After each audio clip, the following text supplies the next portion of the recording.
Hello my friends, welcome to my channel. Today we're gonna cook green peas risotto with pork belly crumble. So we have rice, risotto, prawns, green peas, of course, lemon, chili, garlic, and pork belly, which I already put on the fire to reduce the fat and to get it crispy. This moment was looking after the pork belly. Now I'm going to chop the garlic with the chili to then start my green peas. Olive oil. The olive oil is coming from my house. My mother and my father descend from my country. I'm Italian. We do homemade olive oil. We have about 20 trees and it's amazing. So like when I say now, I just chop the garlic with the chili. I'm gonna put in the oil, which is already hot, and make sure the garlic is golden. Meanwhile, I'm setting up my tools, the blender for going to blend the green peas. So I'm gonna cook the green peas. It will not take longer. They just need to get warm, a little bit mild. Just one scoop of stock inside to get it to boil.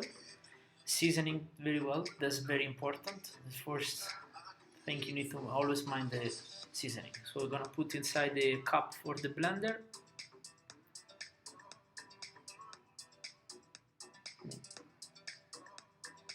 I'm gonna show you how it looks. The green, it doesn't cook much, so blend it, keep aside, because later we're gonna put the last moment of the risotto. So pork belly is almost ready, nice caramelization. Then I'm gonna crumble it, so it's gonna give flavor on top of the risotto. Take a paper, place your pork on top of the paper, and of course that's to extract all the exceed of fat, because it will not pleasant. So in this case the pork will be remaining very nice, crispy, because the fat is out, the water has been evaporated out from the frying of the same fat of the same pork, and this will make the crunchiness very, very crispy. Then with the same pan dirty of the pork belly, I'm gonna pan fry the prawns. Of course, season the prawns before you put inside. Help yourself with a tongue. Alright, from here we are starting the risotto. I'm gonna chop a red onion, just a few, not much. Once chopped, put in the pan, already hot. Add olive oil. I'm not adding olive oil earlier because I don't want a very hot pan. I don't need a very hot oil. I need to just make soft the onion.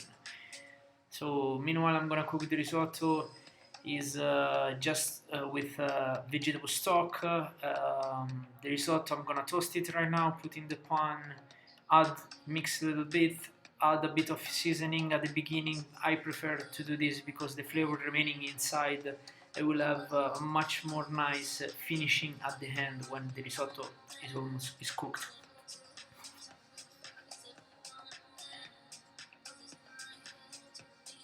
So I'm gonna add the olive oil on another pan, hot. I'm gonna pick my fish fillet, open from my clean film. The fish was already cleaned in advance. I like to buy sustainable fish, that means from the local market. I buy the whole fish, I fillet it myself, I clean it very well. Meanwhile, I also keep an eye on the risotto, so they still keeping toasting. I didn't use high fire, very low fire, so it's give me very nice time of to toast the risotto. So as I was saying, seasoning the fish, now I'm gonna put in the pan. Here we go my friends, we're gonna put the stock inside the risotto. So you're gonna cook it very slowly.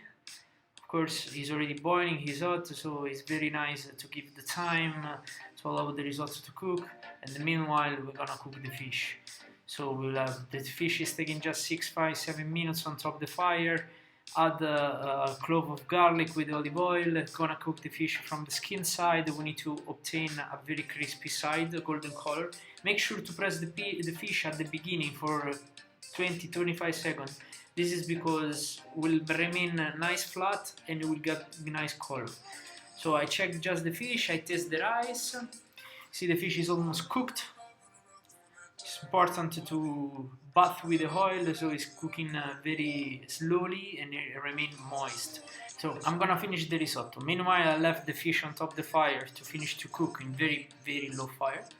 So how you see, my my puree of green peas is very green, and now I'm gonna mix very well. I don't need to go back to the fire. Add the Parmesan cheese to get a little bit creamy, and nice olive oil to get that nice flavor.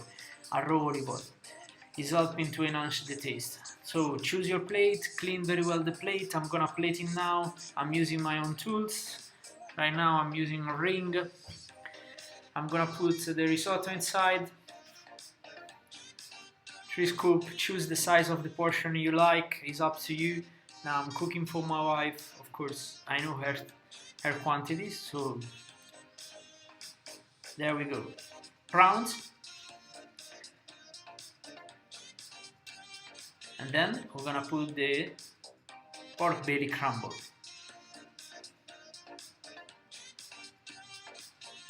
Yeah, pull out the ring. Looks nice already, the dish. In this moment we're gonna just finish to coat with the oil the fish. I already turned it flip up with the skin up. Gonna put the fish fillet. Choose your best fish fillet, what you like. Some garnish with some herbs. In this case I choose basil to remain a little bit Mediterranean. Help yourself always with a small tongue, because just to give some beauty and so ever. You know, the plate need always its beauty. And at the last, we're gonna add some lemon zest. Lemon zest is helping the dish to get the freshness out. So here the dish is done, and how I like to finish my dish all the time, with a nice extra virgin olive oil. Here the dish.